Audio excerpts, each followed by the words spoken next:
सभी विद्यार्थियों को नमस्कार। अपने इस YouTube चैनल पर आपका स्वागत है, अभिनंदन। हाँ तो विद्यार्थियों, आज हम कक्षा 12th विषय राजनीति विज्ञान से एक महत्वपूर्ण पाठ का एक महत्वपूर्ण टॉपिक देखने जा रहे हैं। तो आज की हमारी कक्षा रहेगी 12th विषय रहेगा राजनीति विज्ञान, और राजनीति विज्ञान में आज हम देखेंगे एक दल के प्रभुत्व का दौर। एक दल के प्रभुत्व का दौर नामक पाठ का एक महत्वपूर्ण टॉपिक, चुनाव आयोग और प्रथम आम चुनाव। तो विद्यार्थी शुरू करते हैं आज का टॉपिक है चुनाव आयोग और प्रथम आम चुनाव। तो देखिए विद्यार्थियों, हमारे देश का संविधान 26 नवंबर 1949 को अंगीकृत किया गया। प्रश्न बनता है कि हमारे देश का संविधान है वो कब अंगीकृत कब किया गया। हमारे देश का संविधान अंगीकृत कब किया गया? तो इसका उत्तर हो जाएगा 26 नवंबर 1949 को हमारे देश का संविधान अंगीकृत किया गया। कब है? 26 नवंबर 1949 को। तो हमारे देश का संविधान 26 नवंबर 1949 को अंगीकृत किया गया और 24 जनवरी 1950 को इस पर हस्ताक्षर हुए। तो हमारे संविधान पर हस्ताक्षर कब हुए?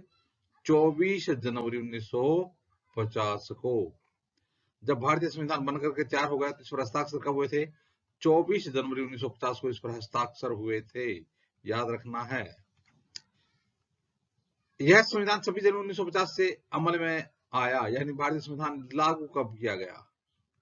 तो 26 जनवरी 1950 को लागू किया गया, अंगीकृत किया गया। अंगीकृत 26 नवंबर 1949 को अंगीकृत किया गया और भारतीय संविधान पर हस्ताक्षर कब हुए?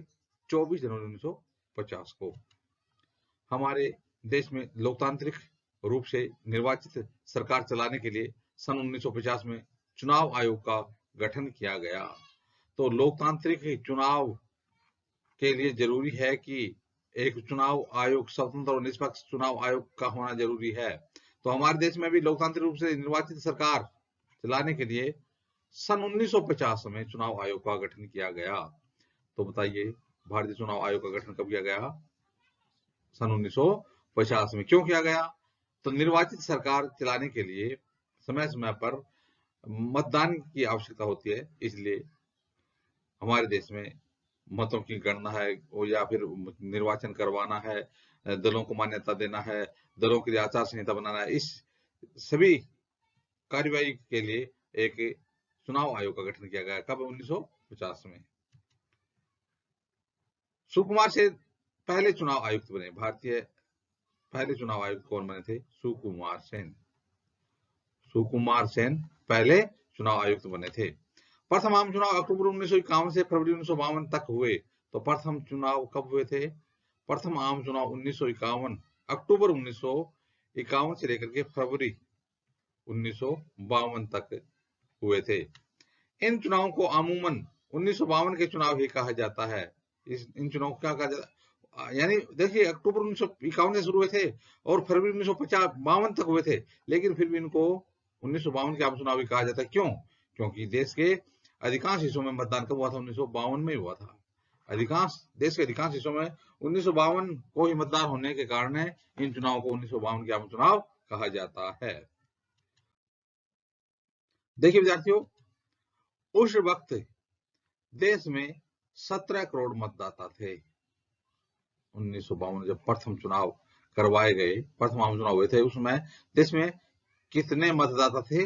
17 करोड़ मतदाता थे। इन्हें 17 करोड़ मतदाता थे। इन्हें 3200 विधायक और लोकसभा के 489 सांसद चुनने थे। तो जो 17 करोड़ मतदाता थे, इन्हें क्या करना था कि 3200 तो विधायक और 489 सांसदों का चुनाव करना था। इन मतदाताओं में महज 15% साक्षर थे। तो जो 17 करोड़ मतदाता थे, इनमें साक्षर कितने थे? महज 15% साक्षर थे। चुनाव कराने के लिए 3 लाख से ज्यादा अधिकारियों और कर्मचारियों को प्रशिक्षित किया गया। तो चुनाव करवाने के लिए अधिकारियों और कर्मचारियों को प्रशिक्षित किया गया। तो कितने? 3 लाख से भी ज्यादा अधिकारियों और चुनाव कर्मियों को प्रशिक्षित किया गया। कांग्रेस पार्टी ने लोकसभा के पहले चुनाव में कुल 489 सीटों में से 364 सीटें जीती और इस तरह वह किसी भी प्रतिद्वंद्वी से चुनावी दौड़ में सबसे आगे निकल गई। तो कुल सांसद कितने थे? सांसद 489 होने थे। इसमें सबसे ज्यादा सांसद कौन सी पार्टी के निर्वाचित होकर आए? कांग्रेस पार्टी के। तो कांग्रेस पार्टी के कितने सांसद निर्वाचित हुए? 364। 364 सीटें कांग्रेस पार्टी ने जीती। इस प्रकार से वह अपने प्रतिद्वंदी जो पार्टियां थी उनसे बहुत आगे निकल गई।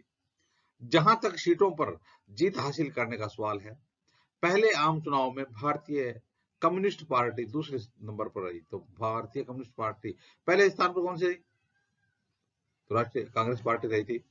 तो इनने जो प्रथम आम चुनाव हुए थे तो कांग्रेस पार्टी ने लोकसभा 489 में से कितनी सीटें जीती थी?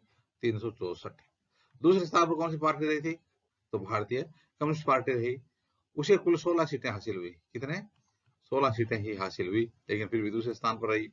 लोकसभा के चुनाव के साथ साथ विधानसभा के भी चुनाव करवाए गए थे। प्रश्न यह बनता है कि लोकसभा के चुनाव के साथ है और कौन से चुनाव करवाए गए थे? तो हो जाएगा विधानसभा, क्योंकि उस समय तक राज्यसभा के चुनाव नहीं करवाए गए थे। ऑप्शन दिया जाता है कई बार कि लोकसभा के साथ साथ कौन कौन से चुनाव करवाए गए थे, तो लोकसभा के साथ साथ विधानसभा के भी चुनाव करवाए गए थे।